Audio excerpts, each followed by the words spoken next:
Hello, and welcome back to the Nourish with Purpose podcast. I hope you're having a great Wednesday or whenever you're listening to today's episode. If you're new here, hello, I'm Bailey. I'm a holistic health and nutrition coach who really focuses on helping women both reduce inflammation and heal their relationship with food. Throughout my own health journey, I definitely discovered such a passion for this. And if you want to learn more about me, go ahead and listen back to actually episode 1, which was 46 episodes ago, which is insane.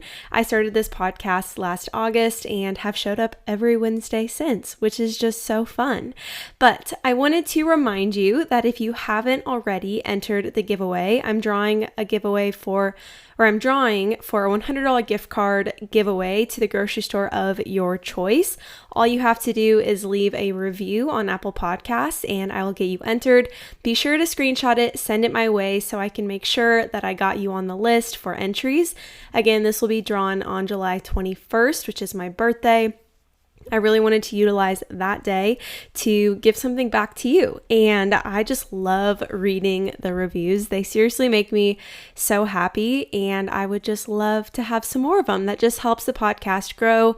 And if you've already left a review, then just go ahead and send this episode to somebody that you think might need to hear it.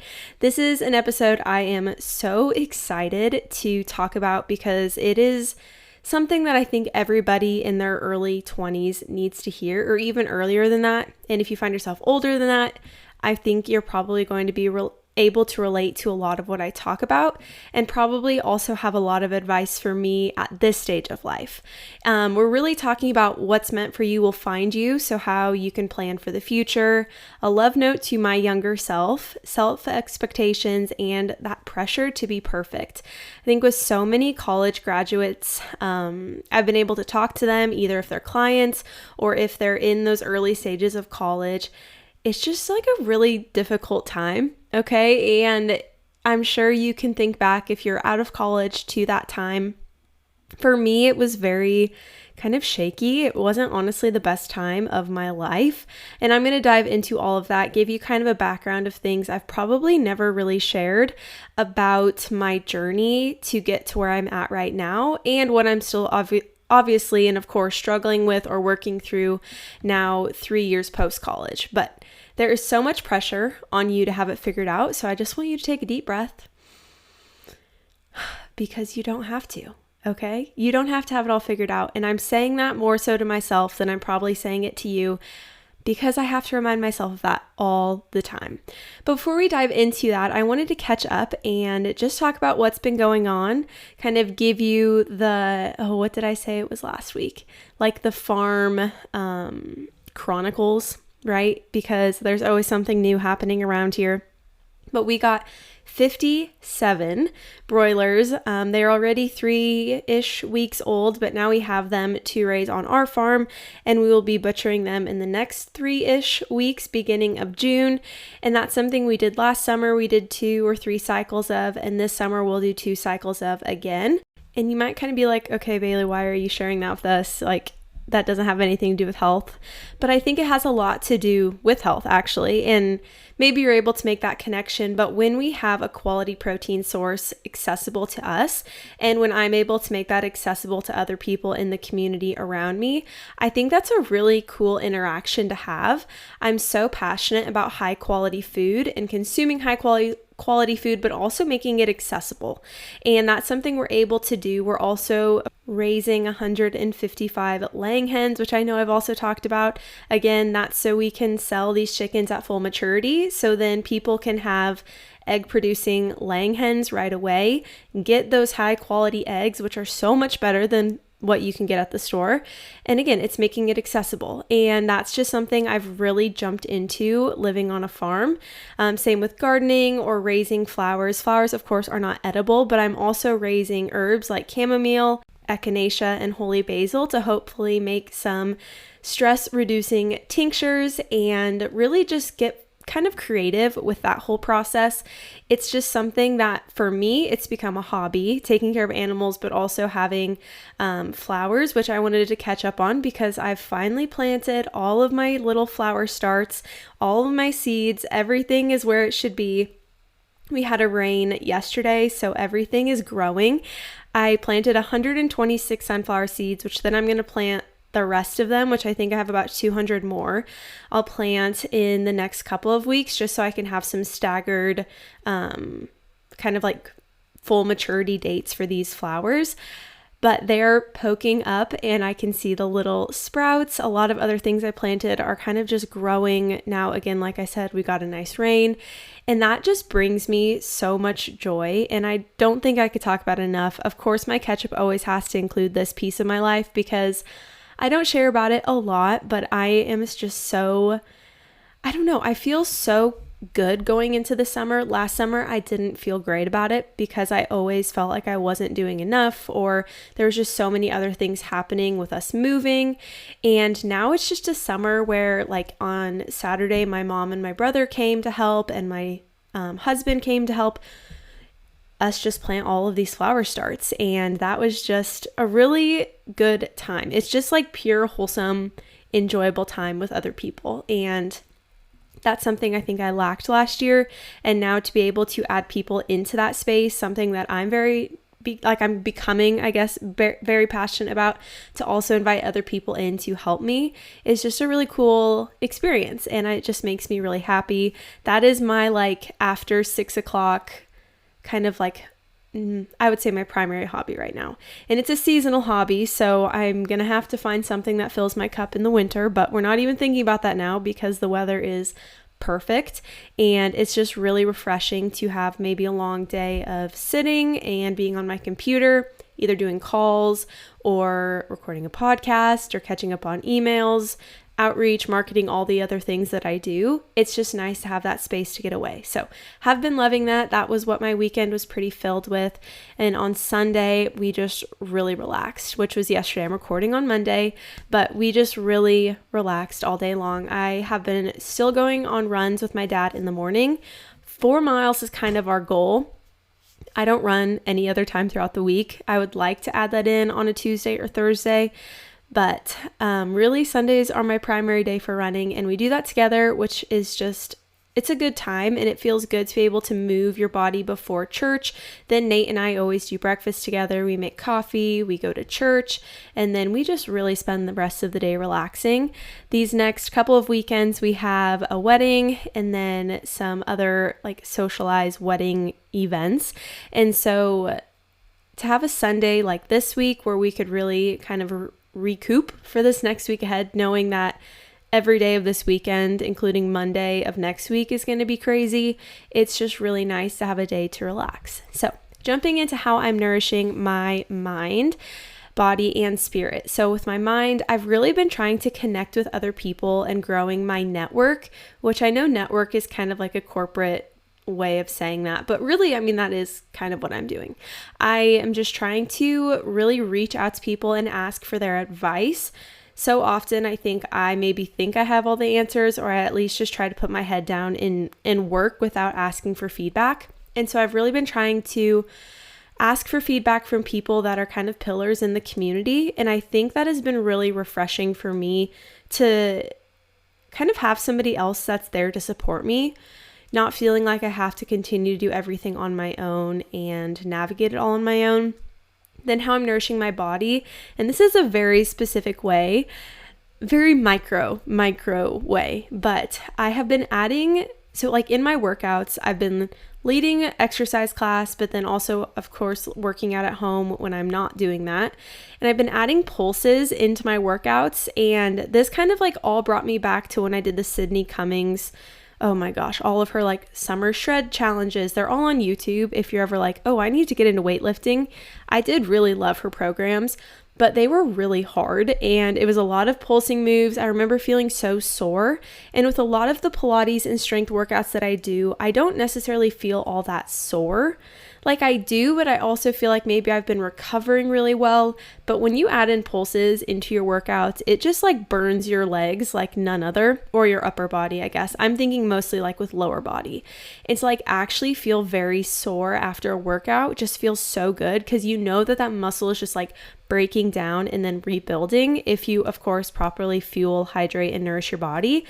And that's what I've been really trying to do. So I know it's like very micro, but that is one that I guess I kind of forgot about for a while until I started thinking about like, how did I used to structure my workouts and what moves did I really like?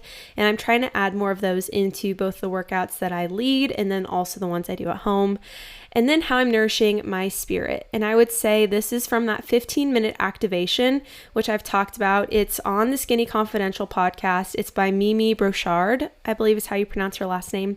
And she has a whole website, which I'm like, Bailey, you got to stop being so cheap and maybe invest in this. But I really like the activations because what I'll do is if I'm driving, like after exercise class, I lead it at 5:45 in the morning. On my way home, I listen to the activation, and it's the same one every single morning. And it just like sets my day up for success. It has me thinking in such a different way than already like having that to-do list in my mind. It's helping me think bigger picture, and that's something I think maybe I've lacked in the past, and so having that resource has been incredible. And then I always follow up eating breakfast with my Bible study, which that is just probably my most consistent spiritual habit. I usually do bring that up when I talk about this piece, but just that pair, I think in the activation, maybe for me, it talks a lot about like you have the ability to create your own reality. And in my mind, I just repeat like God has the ability to create my reality. And I repeat that a little bit differently maybe than like in the spiritual realm or the like meditation realm. Of course, like we can control so much, but I really think that God has the bigger plan for us, and He is really the creator of our day-to-day life and what happens and what kind of evolves. And so just like that little tweak, but really overall, I'm loving the activations. Again, it just sets me up feeling very mentally clear. And rather than feeling like my chest is so tight when I start my day, I feel like I actually take a deep breath. So I've been loving that. And I think that's about all that I have to catch you up on from this last week. So we're going to jump into the bulk of today's episode. Again, what's meant for you will find you, planning for the future, a love note to my younger self, expectations, and pressure to be perfect. So I want to talk about my background, more thinking like occupational, because I've always really been in that mindset of like wanting to create something. And I really didn't understand that I had maybe more of that like entrepreneurial spirit until I got out of college. But when I think back to when I was younger, I really had this deep desire to just create something with the intention of giving back. So I can think back to many different kind of hilarious concepts, but I really for a while was obsessed with like these really cute rain boots. And I wanted to make really cute rain boots that had matching umbrellas and matching waterproof bags and decorate them. And then what I would do with, a percentage of each purchase, it would be given back to helping people in other countries have access to clean water. That was like one of the most vivid first memories I ever remember having. And I also remember this was probably like, I don't know, 4th, 5th, 6th grade, maybe time frame. And I remember being on my iPad and I would just like sketch out what I wanted this to look like. And then I'd have pen and paper and I would like draw out different designs. And it would be late at night where I would still be doing this. I had a little lamp beside my bed. It would be turned on and I would just sit there and just like jot out everything that I was dreaming of. And I really should go to my parents to try to find those, because that is like a very core memory for me, is just like that desire to design and create something. And I always kind of thought it would be like clothing or jewelry. I've talked in other episodes, like I've kind of always had a passion to do that, even though I don't really wear the most unique clothes and I don't really ever wear jewelry. Those are just things that always kind of like came up for me. I wanted to be a fashion designer. I wanted to be able to create a brand that also gave back. So then as I got into high school, I was still kind of on that track to want to do something creative. So I thought about being a hairdresser and going on the world race. And that's like a mission program. I think you get trained in Atlanta, Georgia, and then you go out into the world and you go do mission trips in different areas. The one that I had wanted to do was a year-long program. I think it was 6 different countries within those 12 months.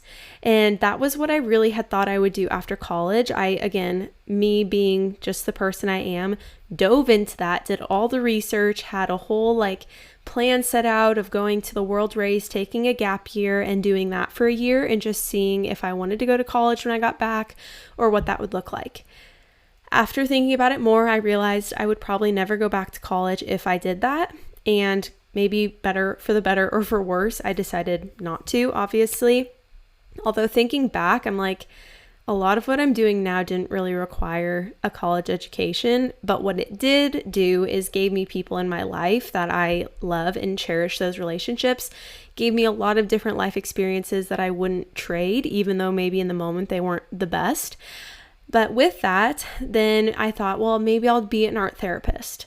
And I've always had that logical, maybe voice in my head to kind of, be a little analytical about things. So with art therapist, I was like, well, that's not really practical living in Nebraska, especially 6 years ago. People were not really thinking about going to an art therapist. Therapy wasn't really talked about. Now it is so big, but I feel like back then it was just not talked about.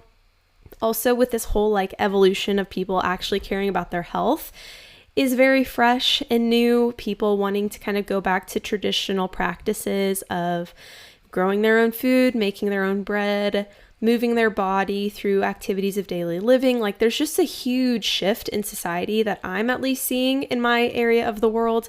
And that, again, it wasn't a thing back then. I felt like, okay, if I go to school to be an art therapist, there's going to be no clients for me here because I live in Nebraska, and usually we're the last place to learn about all these progressive things happening in the world, or at least in the United States, I should say. I feel like even with health coaching, when I got into that, there was not health and wellness influencers like we see now. I see it all the time, everywhere. And of course, I'm probably being targeted because that's my, again, space or area I'm in right now, occupationally, but that just didn't exist. And so I went to school for holistic health coaching. And I even remember telling Nate, I'm so ahead of the curve here because this is all happening in California, New York, South Carolina, Florida, Oregon. This is not happening in Nebraska. And I wanted to be able to bring that to Nebraska. Of course, there's other people that have gone before me in Nebraska and done that, but it just was not talked about like I see it being talked about now. Okay, so then I guess I need to backtrack. So I thought I'd go into art therapy, and then it was well, maybe instead I'll be an occupational therapist because I can add artistic modalities into that. And then I was well, I actually went to college thinking that would solely be what I would do. But then eventually, thinking about personal training or being a dietitian. So then when I finally got to college, I was on track to go to occupational therapy school.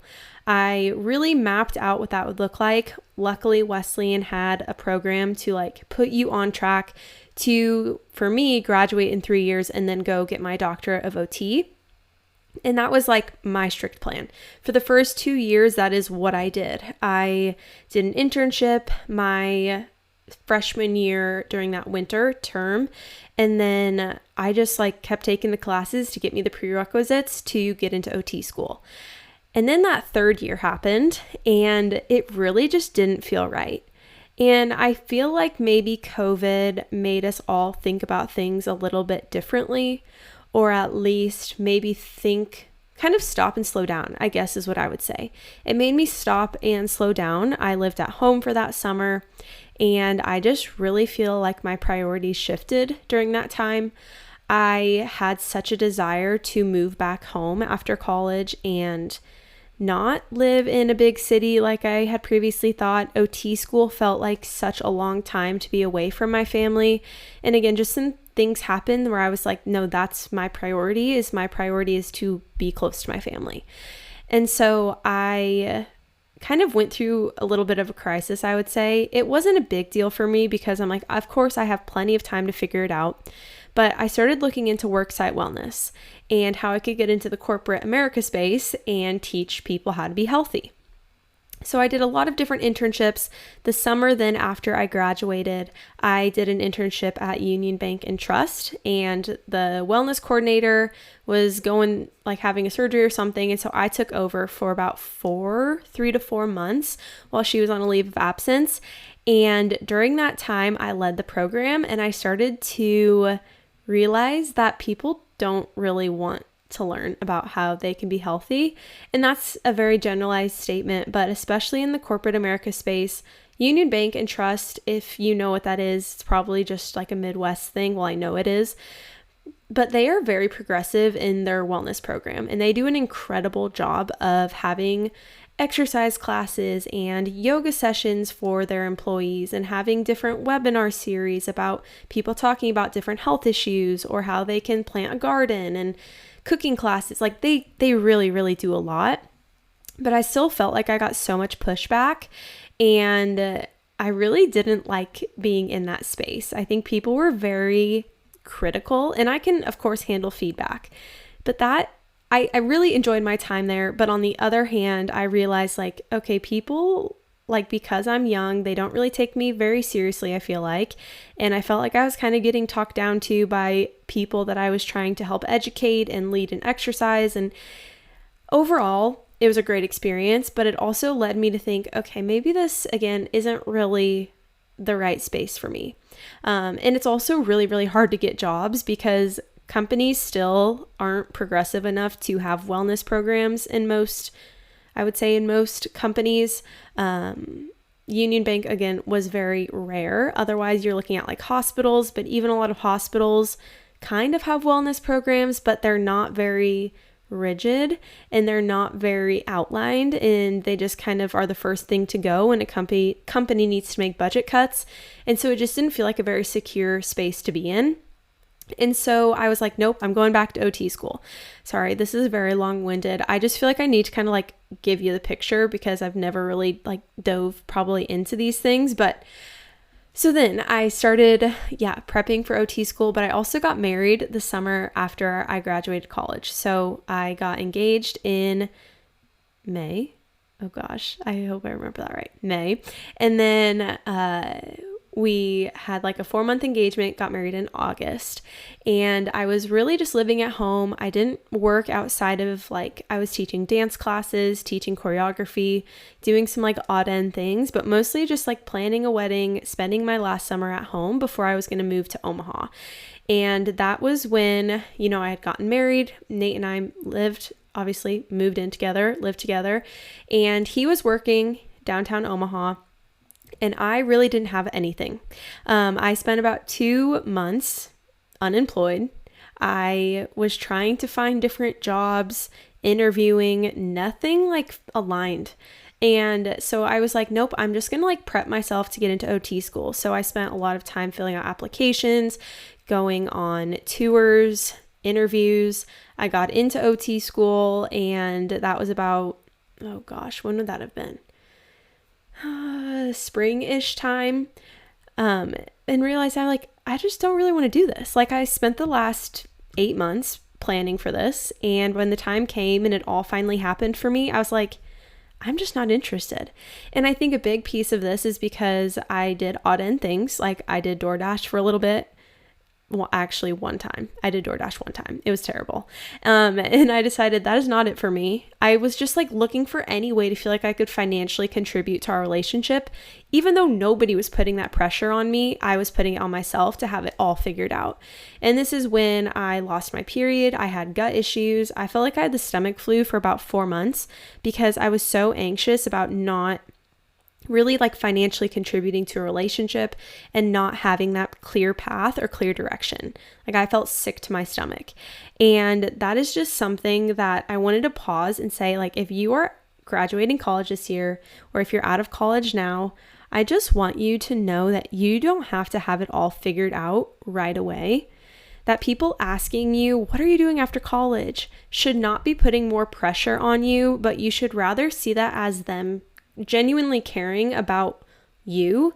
I think for me, I viewed it as people thought I was kind of a joke, or people thought that, wow, you got this 3-year degree and now you have nothing to show for it. And I think that was just the narrative I just told myself. you've got nothing to show for it. You have no job.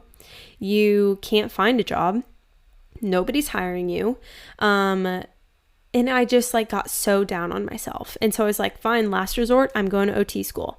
So again, that's when I got a job working at a PT and OT clinic, physical therapy and occupational therapy clinic. And I did that for about 6 months. I hated it. I hated every second of it.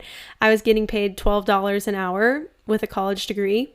And I was honestly kind of ticked off about it because I'm like, I understand this isn't like a difficult job to have, but I was working hard at it because I wanted to have good recommendations for my applications for school. And so I really tried really, really hard at that job. And when I got into the OT clinic and I spent time there, it was a hand clinic. They were kind of nice, but there were some things where I'm like, this is just not how you treat people. I didn't feel appreciated very much. And I just didn't like hand therapy. I'm like, I just honestly can't see myself working with people's hands or hands that are disheveled because they got, stuck in a wood chipper, or like that whole thing just kind of freaked me out. And I was like, yeah, this is not for me. OT is not for me. I thought that's what I wanted. And now I truly just cannot act like it's what I want to do. And then that was like when Divine Purpose kind of came about. And that is when I started my certification for holistic health coaching. And I was like, this is kind of what I think I need to do to maybe start my own business or to lead people to heal their bodies. You already know my whole health history. Well, you might. If not, again, listen to episode 1. That is when things really started to change for me. I spent 3 years trying to heal my body from chronic low back pain. I have 2 fractured vertebrae and a bulging disc. Still live with that today, but I was in horrible pain my freshman year through college until really like my sophomore-ish junior year of college. And again, go back and listen to that episode to get the full big picture, but being able to find healing through that experience and trying to really navigate and heal my relationship with food and my body, I was like, I need to do something that's going to leave an impact on people. And kind of coming back to what I always wanted is I wanted to do something to be creative but give back. Like that's always, I feel like, has been kind of that mantra I've always told myself, like, I want to help people, I want to be creative and give back. And that's just when it all kind of aligned for me. So I started that. It was a 6-month certification, also was certified in personal training at this time. And I was just excited. I was like, okay, I'm going to start my first program. And I launched my first program. Some of you might have been in the 7-day self-health journey, I think is what the first program was called. It was literally 7 days. It was supposed to be a 7-day reset. And that like micro program led me to just become so passionate about all things holistic health. So into it. I loved it. And again, that's when I was like, I just can't be in the hospital setting anymore. And that's not to say that there aren't holistic modalities being used there, or that I couldn't be in a hospital setting or just have a passion or hobby for holistic health and work a job. But for me, like I can't do anything half-ass, excuse my language, but like I just can't. Like I have to go all into something. That's just who I am. I'm either all in or I'm like, I really just can't be interested. And so I started that education, I graduated, and I had started developing my Movement Matters program. Again, another one that I had, I think like 6 people join. It was so loose and I really didn't know maybe what I was doing, but people trusted me and invested in my program, and it led me to just grow so much. Then I kind of started doing, I got like a business coach, and then I started creating my now signature one-on-one coaching program, Nourish to Flourish. But kind of in between that time when I was still like building that business, I got a job then working as a wellness specialist at a hospital in cardiac and pulmonary rehab. Again, I like jumped into the hospital setting just looking for direction, thinking maybe this would be it and this would satisfy me and fulfill me. And I realized that I am just the person that cannot work in a space where I don't feel fulfilled. I think there are, and I know there are some people that can do a really, really good job of separating, this is my job, I do it to make money, and then this is my hobby and I do it to have fun and enjoy my time off. And for me, like those two worlds have to collide. Otherwise, again, I feel like I just lose passion and desire to be in that space. I wish I was somebody who could separate it and just have like a 8 to 5 job, make money, and then do whatever I'm doing now on the side and just for fun. But I can't. Like, that does not work for me. So eventually then I quit that job, and we were starting to move back to Henderson, where I'm originally from. And I was like, this is just a time for me to step away from this environment. I met really, really great people there. I met Emily. She's been on the podcast before. I don't remember what episode she was on, but really, really great friend I met through working there. Of course, I worked with great people, but it just was not what I thought it would be. And I just noticed that pattern every single time. It was like, yay, I'm so excited to start this job. Okay, the first day I worked at that job, I came home crying. I was in a horrible mood because I'm like, this isn't it. This is not the space for me. And the people around me were like, you have to give it more time than that. You can't go into it with a bad attitude. And I'm like, I understand that, and I'm really trying not to, but like, this isn't it. And then I stayed there for another, I think it was 6 to 8 months. I mean, honestly, I could do the math. I don't really care to. But the first day that I started working there, I remember I, again, was working on healing my relationship with food and my body. It's always been a continuous process for me. And I was putting on the shirt that I was supposed to wear as like my uniform. And I put on the small, and I had a male boss, and I walked out and he was like, ooh, I don't know, you should try on the medium. So I'm like, okay, I thought it fit fine, but whatever. So I went in, I changed the shirt, I came back out. He's like, oh yeah, you're obviously a medium. And again, like, being a medium, not a big deal. But at that moment, I was like in such a fragile state, I feel like, of like, oh my gosh, like I had lost weight from college, and then now if I gained it all back, do I look like a certain way? And is my brain telling me that my body looks differently than it actually does? And if you've ever struggled with like the body dysmorphia side of things, you kind of know how those comments really hit way closer to home than they should, right? Something that somebody says to you very casually, they don't think anything of it, sticks with you for a really long time because you just take it in a way that is like so, I don't know, it just like tears you down. And again, it's not saying being whatever size really matters, like, but in that moment it really did. And I think it was just like that confusion I had with myself of like, do I look different than I think I do? I really work so hard to be healthy and fit, and then like, maybe I just look differently. And again, this isn't shaming anyone who's whatever size. This is just how I personally felt in that moment. Now reflecting back, I'm like, Bailey, it was not a big deal at all. But to me, it felt like a big deal at that time. And I hope listening to that, you understand, like, it's not me criticizing anybody for whatever size they are. It's just, again, it's like how I felt about myself. And I was very fragile in that moment in time. And so that was when I went home. I'm like, this isn't it. Like, this is not it. And I was so upset. I was like, didn't want to go back to work. I eventually then, of course, became friends with Emily and a couple other ladies I worked with, and they were kind of like my escape from the job. It was just, they were great. They were great people to work with again. But I was like, yeah, this isn't it. So then kind of fast forward, we moved to our farm, and then I took my business full time. I before that was working about 50 to 60 hours a week. I was building up my clientele, and I was like, I just can't do both of these, and I don't want to. I want to solely focus on my business. So everything kind of transitioned to a point where I felt comfortable leaving that job. And again, I want to remind you, this was 2 years after I graduated. Like, this was last November or October I quit. I took my business full time last November. And then now I am obviously in May. So it wasn't last November, it was like 2 Novembers ago, if that makes any sense. The timeline doesn't really matter. Again, I'm just trying to like set the stage that there are so many things that happened after I graduated that I could have never anticipated, could have never planned for, could have never expected. And it led me to what I'm doing now. And that's because I didn't have to really force it. I, unfortunately maybe had these health issues, but it led me to try to find an alternative way to heal my body, which led me to holistic health coaching, which led me to starting Divine Purpose, my health and nutrition coaching focused business.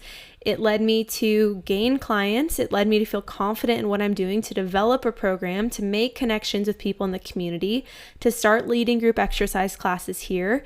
And it really just helped me evolve so much. And kind of in that time when my business was full-time, I would say I was probably working 12 hours a week at a coffee shop in Omaha when we lived there. And I bring this up because I want you to know that you don't have to go all into a situation that you really, really want.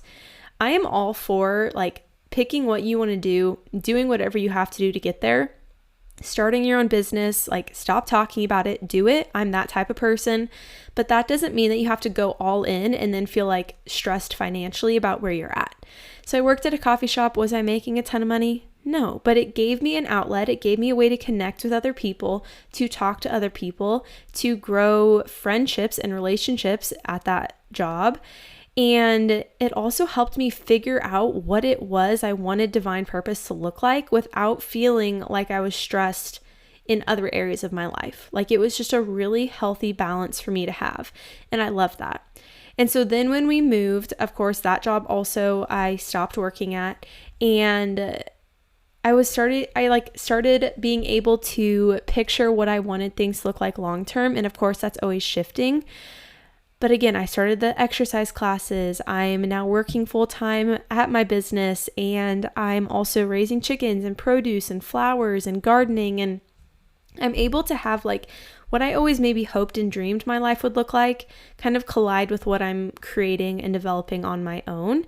And those two worlds have kind of merged. All of my passions and the favorite things that I have to talk about feel so interconnected to what I do as a job. And like I said, I'm just not somebody that can separate those. They have to be intertwined. And that can lead you to have some stress or to struggle with some things, which I'm also going to talk about. But if you're that person where you're okay, I've graduated college, maybe you're 3 years out of college and you still have no idea what you want to do.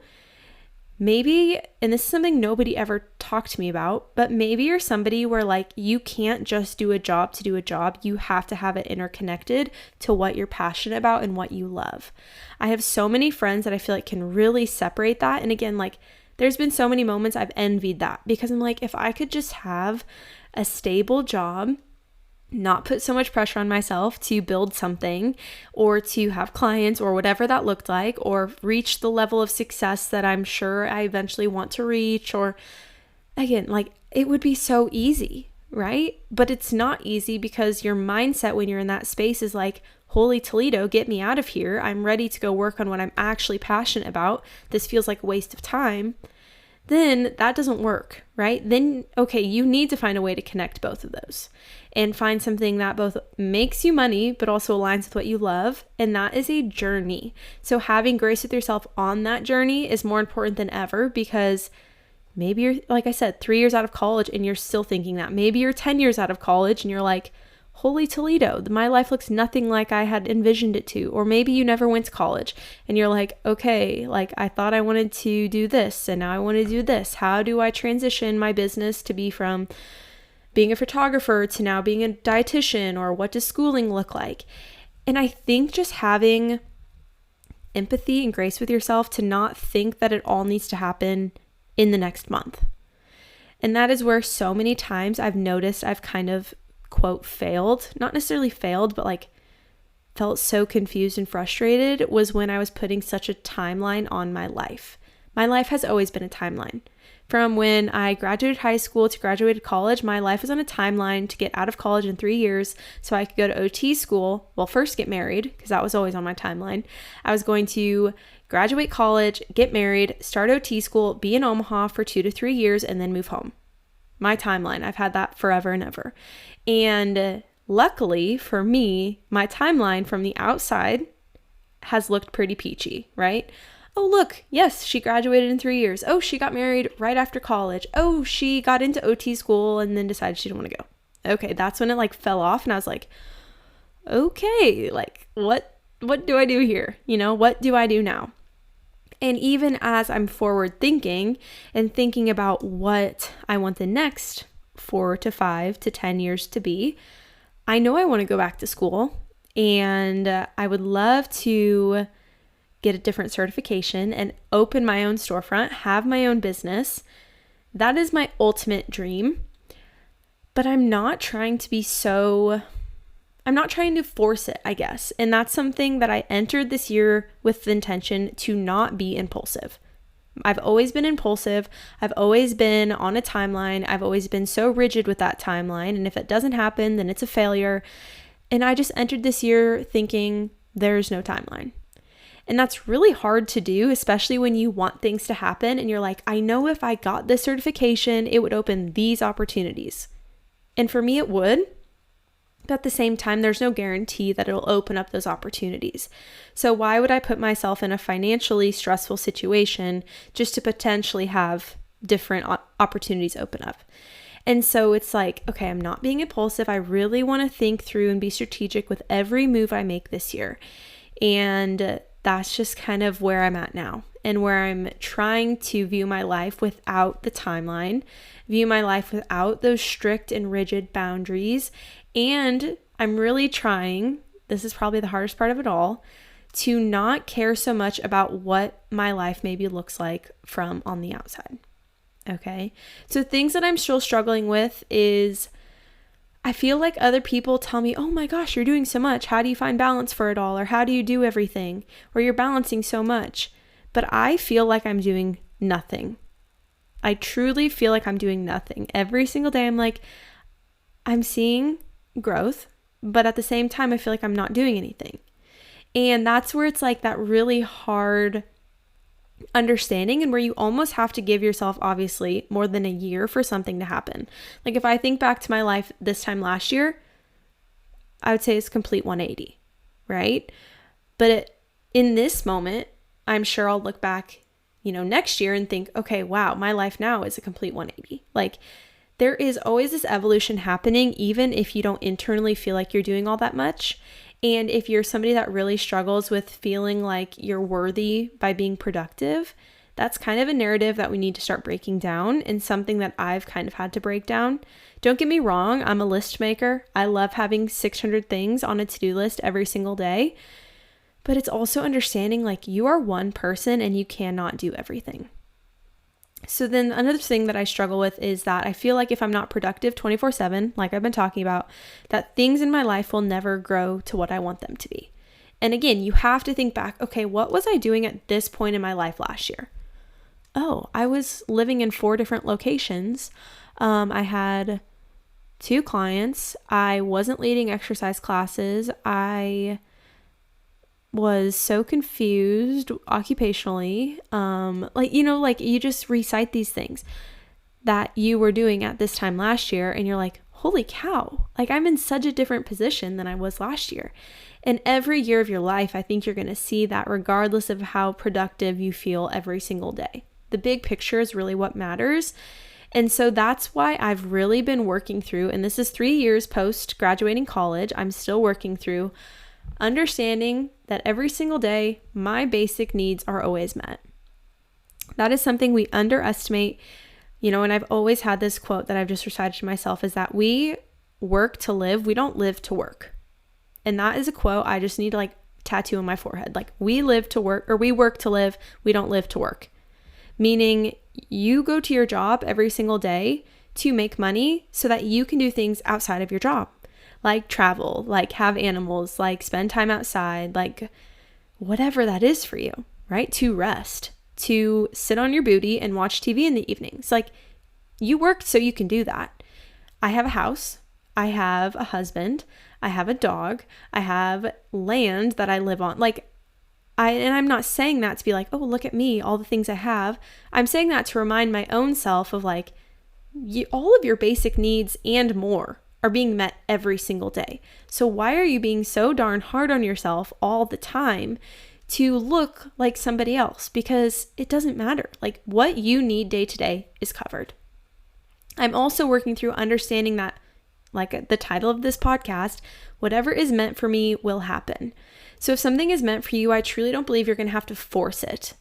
I think God has this plan for all of us, and I know He does. And when we try so hard to control every situation in our life, we remove His ability to make things happen just gradually and naturally. And that is what is so hard, is because we think that we carry all the power, all the control to make everything happen in our life. And when we go into it with that mindset, like, you're going to fail. Like, not to be blunt, but you're going to fail because you have not allowed God to work in your life like he is going to. You are trying to micromanage your life to the minute, speaking from experience, to the minute so that you can live a life that from the outside looks a certain way. And when you start to realize like what my life looks like on the outside really matters to nobody but myself, it's so comforting and it's so freeing. And that's something that's not easy to do. And I'm not perfect at it because I do care a lot what other people think of me or think about what I'm growing or developing or what I do every single day. That matters to me. Like, I want people to think of me in a certain way.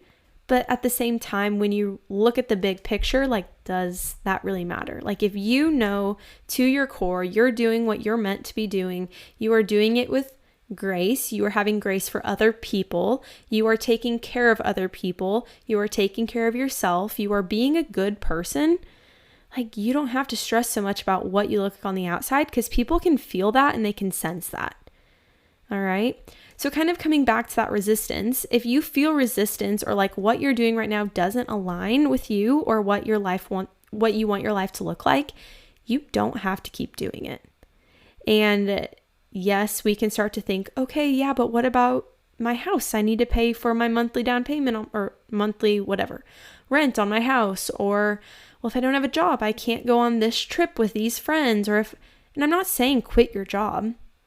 I'm saying find things and take aligned action in things that you are passionate about while also doing your job until you realize like you can do what you're passionate about full time without needing that job. And for everybody, it's going to look different. Again, there's people that can separate them. I'm more so speaking to the people that can't separate them. For me, again, I can't separate a job that I hate and something that I love. I need to love what I'm doing every single day, or I'm like a very miserable, bitter, depressed person. It's just how I've been made up, and how tracing it back to how I acted as a kid and all of the dreams I had, it makes a lot of sense. Okay. So it's okay to change your mind and shift. For me, graduating college and then deciding, heck, I don't want to do this anymore. That's terrifying, and that's a terrifying feeling, and you might find yourself right there right now. But I want you to truly just enjoy that time. Okay, take it from me. The summer after you graduate college, after you graduate high school, enjoy that time. Don't take it for granted, stressing about what your life needs to look like in the next 50 years before you retire, because it's going to change so much. And I'm sure people older than me listening to this are talking to me and thinking, yeah, Bailey, your life is going to change so much. Stop stressing about it. Because of course, like, I need to hear that too. But I think in that moment, at that stage of my life, I needed to hear that so badly. It's like, don't keep stressing about it. Enjoy the time that you're not in school. Enjoy the time that you don't have a schedule. Enjoy the time that you can take off and go on a trip with somebody just for the heck of it without stressing about making money or stressing about what that step in August is going to look like when all your friends are starting their jobs or starting school and you don't have anything. Your journey is going to look so much different than somebody else's. And that is just what I wish I could have told my younger self, is like, it's totally fine if your journey looks so much different than anybody else's. And, I think I can only tell you that so many times in this episode. You kind of have to realize that for yourself. And unfortunately, I realized that much later after that moment of my life. But I wish, and this is what I kind of pray over you if you're in that season of life, is that you just enjoy this time. You just enjoy your time not having a schedule and not being under the demand of other people for the next 4 months, for the next 6 months, for however long it takes for you to find that job or find that new passion or find what it is you really want your life to look like. And again, that's going to change too. But before you get so serious with yourself, like, just enjoy the process of it. Okay. So I wanted to leave you with some takeaways from today's episode, because I know this was a lot, kind of a lot of different dynamics going on here, but I have 2 to 3, I guess, major takeaways. The first one is more so just a statement that I have to tell myself, but it's that the people you compare yourself to are probably much older than you are. And when I think about having my own business, having a storefront, having a team of people to work with and collaborate with and scaling what I'm doing, I think back to people that are doing that and that I really look up to and admire, and they're probably at least 10 years older than me. Like, I could name 3 people right now that I admire and that I love what their life looks like, and they're 10 years older than me. If you think back to when you were an infant, if there was a 10-year-old that like looked at you and was like, hey, like you should have it all figured out as a baby, we'd be like, okay, you're out of your mind, right? So why is it any different when we get older that we see people that are 35 and we're like, oh my gosh, I really wish I was at that point in life. I really think my life should look like theirs. When they're 10 years ahead of you, you were an infant out of your mother's womb when they were 10 years old. Like, put that visualization in your mind, which is a little bizarre. I know it's kind of a weird comparison, but that is a huge age gap. Like 10 years as we get older, I understand things start to feel more like we're all kind of the same age doing life together, but there are still age gaps where those people have 10 years on you. And that's also where it's like, then start now. Start what you want to do now or in the next couple of years, and let it just gradually grow and have grace with yourself along the way, because 10 years from now, your life will probably resemble what theirs does, but you can't expect it to overnight or within 1 year to look like what their life does. Okay, number 2, make a daily list of non-negotiables. So then once those are complete, you've completed your action plan for the day. So I came up with an example for this. So like if you're wanting to go to grad school, okay, every day or most days of the week, you're going to reach out to a current student. You're going to volunteer and build up that resume for school. You're going to search for jobs in a related field so you can gain experience. And that's it. That's what you're doing that day. That is your quote job. And that is a very small step towards your bigger goal of getting into grad school. And I think when we think about it that way, it's like you can have these daily action plans that are actually progressing your life way faster than you think they are, because I mean, things can get mundane. We can do things without really thinking about it and just go through the moment, right? Or go through the motions. But when you have these non-negotiables that will ultimately help you grow and develop that experience or those connections or that network that you really want to be having, that will come with time if you continue to do those daily non-negotiables. Okay. And number 3 is to take time away. So this is really when the most growth happens. And I know that sounds like, okay, I roll. I should have to work night and day to grow whatever it is I want to, or to make whatever I want in life to happen. I should be on every single dating app just so I can find my husband, right? Like all these things you need to be doing all the time to make all the things happen. If you're a chronic list maker or a chronic overdoer or chronic like overachiever, you're probably never going to experience the growth that happens when you take that time away. And I tell this to myself because I've seen this happen firsthand, and I hate to admit it because I was always in the mindset that the more you do, the more that's going to happen for you, and that's just not true. You can work so hard and destroy your body and destroy your health trying to make something happen, or you can just do those daily non-negotiables. At the end of the day, you go outside, you go for a walk, you spend time with friends, you spend time with your spouse, you spend time with your dog, you spend time in the garden or with animals or volunteering, and you fill your cup in ways that have nothing to do with your 8 to 5 or your 8 to 6 or whatever hours it is you work. But you take that time away and actually enjoy that time. So this looks like deleting email off of your phone, which I have yet to do, but I am going to do that after I record this episode. Deleting email off your phone, having a separate phone for work and for your job. Getting off social media. Once the day of work is done, or once, that 7 o'clock at night hits or earlier, like you're logged off of everything. You have to just take that time away for things to happen and evolve and really realize that growth is happening for you. It's when you read, when you listen to podcasts, when you connect with other people, like that is growth.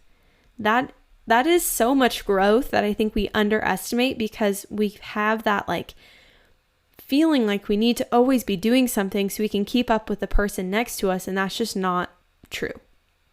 And again, I say so much of this episode to remind myself of what I wish I could have told myself, but also remind myself like, yeah, these are the things you're telling other people, so you need to practice what you preach.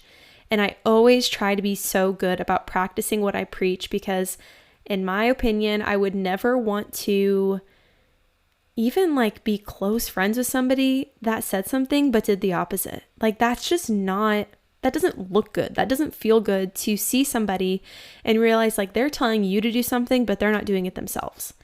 You know, that doesn't attract the type of people that you want to be close to. And so really practicing what I preach is a huge, huge pillar in my life. And so that's like why this might sound so preachy. Like I'm preaching to myself. Like this is what this episode was for. But I just see so many people stressing about that summer after college. And I just want, again, take a deep breath, enjoy that time. Even if you're finding yourself much later in life and maybe all your kids have graduated high school and you're at home by yourself and you're like, what am I going to do? Like I've got all this time in a day and I'm by myself. Like what can I do? Having that grace for yourself, understanding those daily non-negotiables are going to help you get to whatever that next phase of life looks like for you.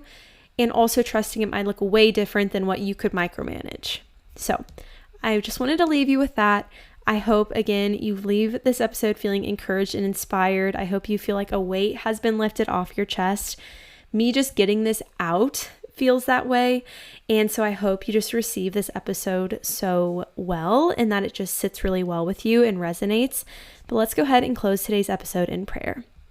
So dear Lord, I just pray for whoever is listening to this episode that they feel comforted by these words, that they feel connected to you and just what you're working through in their life, that they understand that they don't have to have everything figured out, that they don't have to micromanage their life or have every second of the day filled with something, and that when they actually allow that space and that time to rest, that they can hear your voice and what you want them to do and that next step that you want them to take. Again, I just pray this episode encourages and inspires whoever is listening and that they feel so connected to you leaving this episode and that they feel so willing to ask for help, to ask for mentorship, to ask for guidance in whatever way they feel like they need it, that they just have the courage to do that. In Jesus' name we pray, amen. All right, so if you're interested in following along with my life outside of the podcast, you can find me at Nourish with Bailey on Instagram, Bailey Seaton on Facebook, and then my email will be in the description of today's episode. Please reach out if you ever want to talk about anything I mentioned on the podcast. I'm always so excited to hear from you. I would love to hear what you're loving in these episodes and any feedback you have. So with that, I will talk to you again next Wednesday. Bye.